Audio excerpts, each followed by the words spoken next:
Чулуулгын насыг тогтооход хэдэн гол зарчим бий.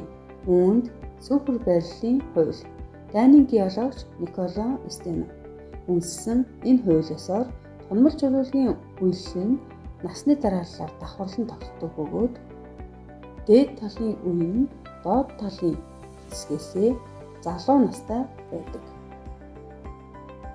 Галт хуслаас үүссэн лаун бүрхэгчийн үйлэлж ингэж тогтно.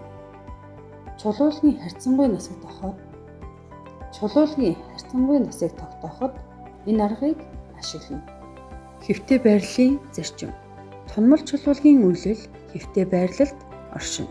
Жишээ нь Өмнө Хувь аймаг дахь Хэрмэн цав, Өвсгөл аймгийн Арбулаг сумын нутаг дахь Хөрмөн хад хэвтээ үйлэлтэй.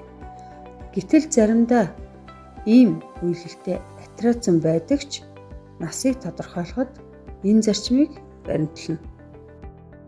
Асралтын хамаарлын зарчим. Зүрэг үүсэх юм уу мааг нь бэлхаж шургамал биед үүсэх үед эргэн тойрныхоо чулуулгаас залуу настай байдаг. Үүний нэг жишээ нь дил хад. Бусад чулуулгаас залуу байдаг. Нарийн судалгаанд цацраг идэвхт изотоп болон радиометрийн аргыг хэрэглэнэ. Органик материал ашиглах аргад карбон 14-ийг ашиглан судалдаг. Радиокарбоны арга орно.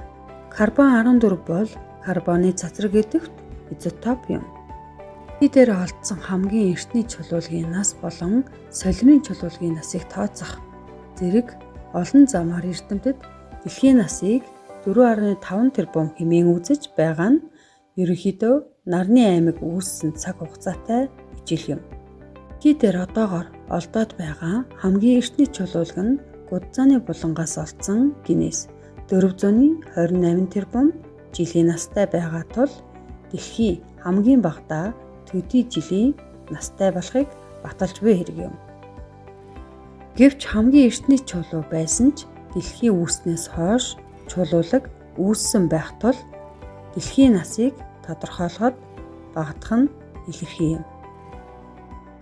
Нарны аймаг үүсэх үед баг гаригууд, солируд, бархас бод ба ангараг гаригуудын дунд орон зайд баг гаригийн бүсийг үүсгэсэн байдаг. Баг гаригийн бүсээс дэлхий рүү чиглэн ирсэн солирын насыг судлахад дэлхий ба нарны аймгийн насыг тодорхойлох боломжтой. Нарны аймаг үүсэх үед баг гаригууд, солируд, бархас бод ба ангараг гаригуудын дунд орон зайд баг гаригийн бүсийг үүсгэсэн байдаг. Баг гаригийн бүсээс дэлхий рүү чиглэн ирсэн солирын насыг судлах нь дэлхий ба нарны аймгийн насыг тодорхойлох боломжтой. Чулуулгын насыг үнэмлэхий ба харьцангуй гэж тодорхойлно. Харьцангуй нас гэдэг нь чулуулгын насыг бусад чулуулагтай харьцуулан тогтоохыг хэлнэ.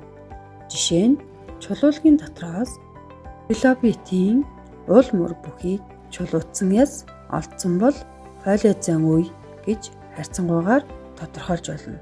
Палеозой нь 541-ээс 251 сая жилийн хооронд үргэлжилсэн хугацаа юм.